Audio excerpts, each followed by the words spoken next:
There is a green at Augusta National that doesn't exist anywhere else on Earth. Not that exact shade, not that texture. Turf scientists will tell you it's a combination of overseeded ryegrass and Bermuda maintained at a height so precise it has to be measured in fractions of a millimeter. But that's not what people are talking about when they say the green at Augusta. What they're talking about is a feeling. The feeling that happens when you see it for the first time on television, or if you happen to be among the few thousand people who get to walk through those gates in any given year in person, and something shifts inside you that you did not expect. Something you can't really explain without sounding like you've lost your mind slightly. People who go to Augusta for the first time, people who have played golf their whole lives, people who have watched it on television for decades, they come out the other side changed. Not in a dramatic way, in a quiet way. The way you feel after standing inside a building that is genuinely, irreversibly beautiful. You can't unsee it. You can't put it back.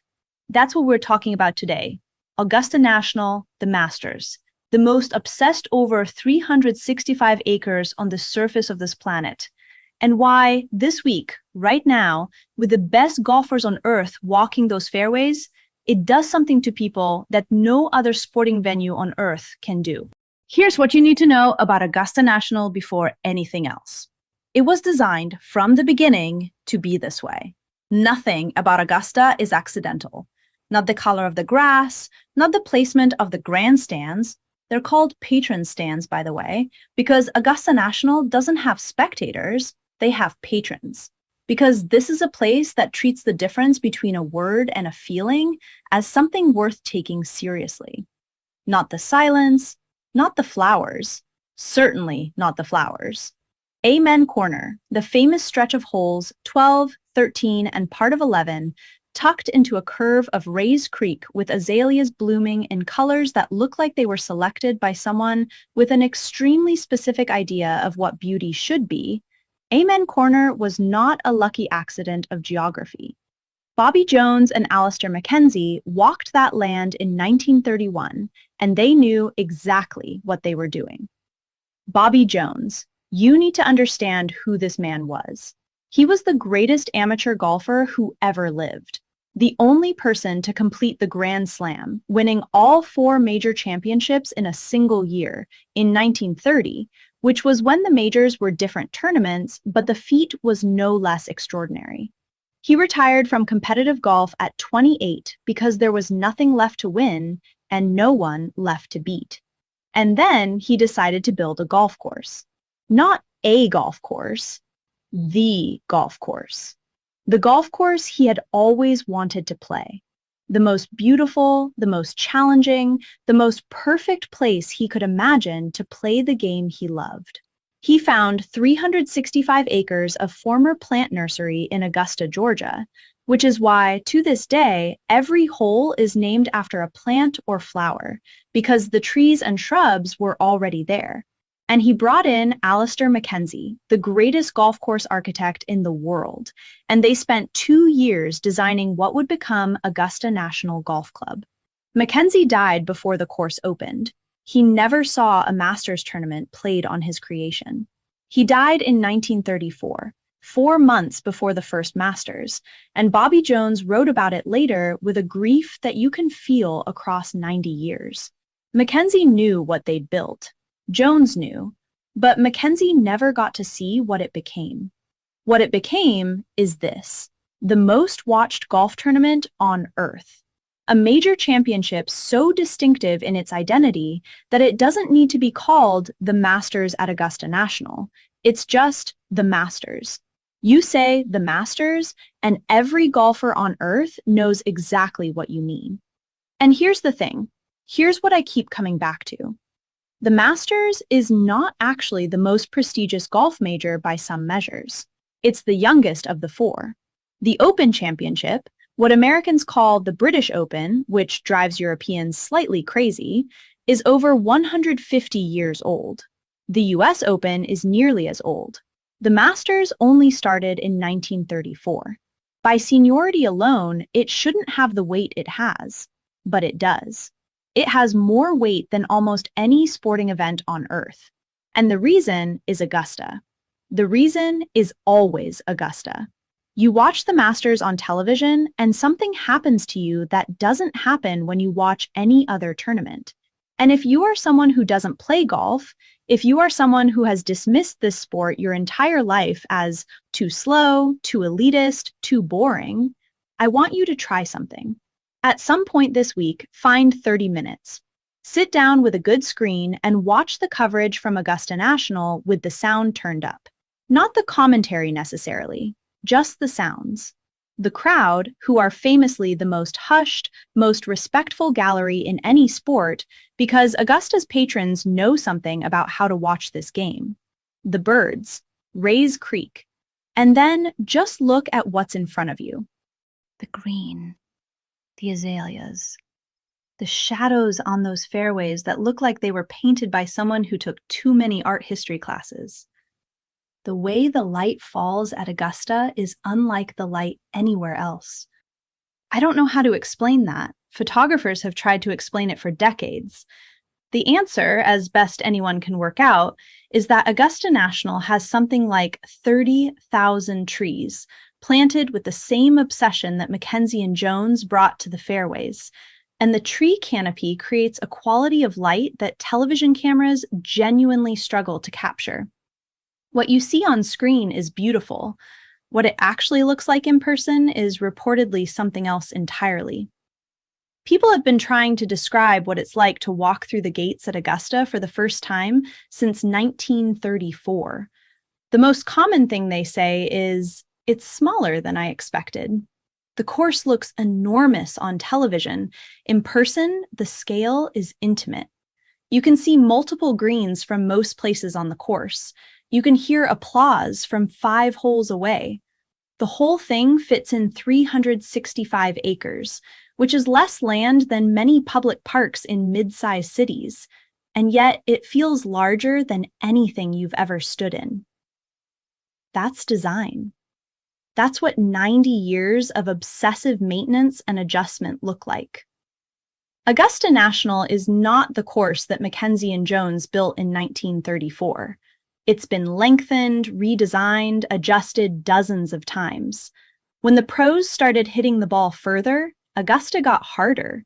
When rough became fashionable at other majors, Augusta kept its immaculate, close-cut fairways, because Jones believed rough was a penalty for bad shots, and Augusta's slopes do the punishing well enough on their own.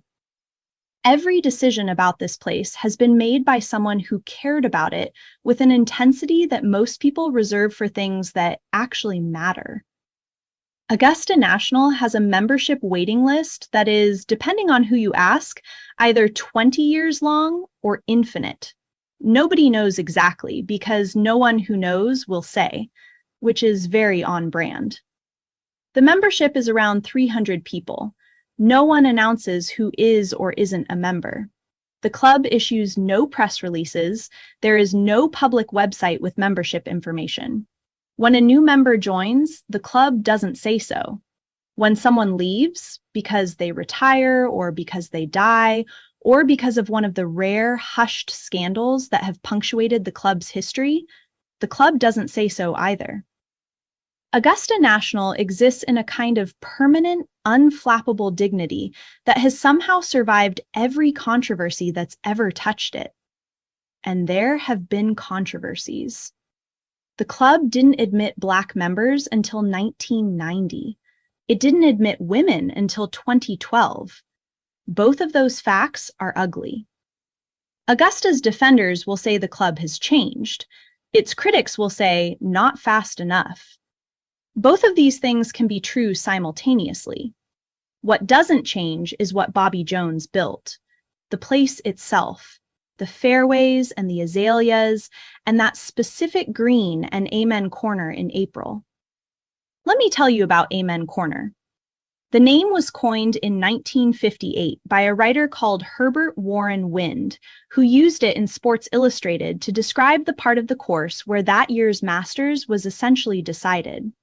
He borrowed it from a record by a jazz musician, Shouting at Amen Corner by Need Lux Lewis. And the name stuck so completely that Augusta eventually put it on the course map. Amen Corner is the 11th green, the 12th hole, and the beginning of the 13th. It's tucked into the lowest part of the property, sheltered by trees, and the wind there does things it doesn't do anywhere else on the course. You can be playing in calm conditions all day and arrive at Amen Corner and find that a completely different wind is moving through that hollow. Players have stood on the 12th tee. It's a short par 3 over Rays Creek, the most deceiving short hole in major championship golf, and watched the flags above the trees blowing in one direction while the grass at their feet was moving in another. The 12th at Augusta has ended more Masters championships than perhaps any other single hole in golf. It's 155 yards. It's barely nothing. And it has humiliated the best players on earth repeatedly, because the wind in that hollow is genuinely impossible to read, and the green is a shallow strip guarded by a creek in front and a bunker behind, and there is nowhere safe to miss. Tom Weiskopf made 13 on it once, 13 on a par 3. He went back and forth across that creek so many times that by the end, according to people who were there, he was actually laughing. What else do you do? That's golf. That's what Augusta National is designed to do. Not punish bad golfers. Any course can do that. Augusta is designed to find the exact limit of the best golfers in the world and press against it in the most beautiful setting imaginable, in the second week of April, when the azaleas are in bloom. It is the most carefully constructed examination of human capability under pressure that exists in sport. And right now, this week, the best players on earth are walking those fairways. They slept last night in the knowledge that Augusta was waiting for them this morning. They have spent months, some of them their entire careers, thinking about how to solve that place. Some of them have won it before and still don't fully understand it. Some of them have never won a major and are carrying that weight through every hole. The patrons are there in their tens of thousands. Quietly, Augusta is almost always quiet, which is part of what makes it strange, this enormous crowd somehow producing less noise than a medium-sized theater. And the light is falling through those 30,000 trees in the way that only Augusta's light falls, and the azaleas are blooming in the particular colors that they bloom in for about 3 weeks a year. And the whole thing is happening on 365 acres that 2 men designed 90 years ago to be the most beautiful place they could imagine to play this game. Bobby Jones said once that if he could play only one course for the rest of his life, it would be Augusta National. He built the thing. He knew every inch of it, and it was still his answer. That's what a great golf course does. That's what Augusta does. It doesn't get smaller the more you know it. It gets larger.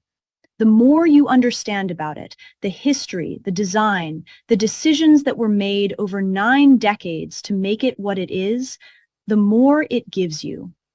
Most things in life work the opposite way. Familiarity flattens them. You understand them better and you care about them less. Augusta works in reverse. Every time you watch it, every time you learn something new about it, the weight of the place increases. Golf is the only game you never master. Augusta National is the purest expression of that idea in physical form. Not because it's impossibly hard. It is hard, but it's been played in the 60s by dozens of people. Not because it changes every year. It does change, but gradually, carefully. It's the weight of the place, the feeling that you are standing in a location where something that cannot be fully understood keeps happening year after year in the second week of April to the best golfers who have ever lived, with Rays Creek and the azaleas as witnesses. There is a green at Augusta National that doesn't exist anywhere else on Earth. And if you watch carefully this week, you'll understand why people who see it for the first time come back different. Not in a dramatic way, in a quiet way. The way you feel after standing somewhere genuinely, irreversibly beautiful that you somehow knew existed before you'd ever seen it. Golf is the only game you never master. That's not a flaw. That's the whole point. And Augusta National, 365 acres in Georgia, second week of April, azaleas in bloom, is the most beautiful proof of that idea that has ever existed. This is Kora's Golf Vibes, and this week, if you have 30 minutes, I genuinely encourage you to find the Masters coverage and just watch. No context required, no knowledge of the game, just the light, the green, the silence, and the creek. You'll feel something. I promise you'll feel something. If you're listening on Spotify or Apple Podcasts, hit follow so you don't. And if this is your first time here, welcome. There's a lot more where this came from. I'm Kora. See you next week.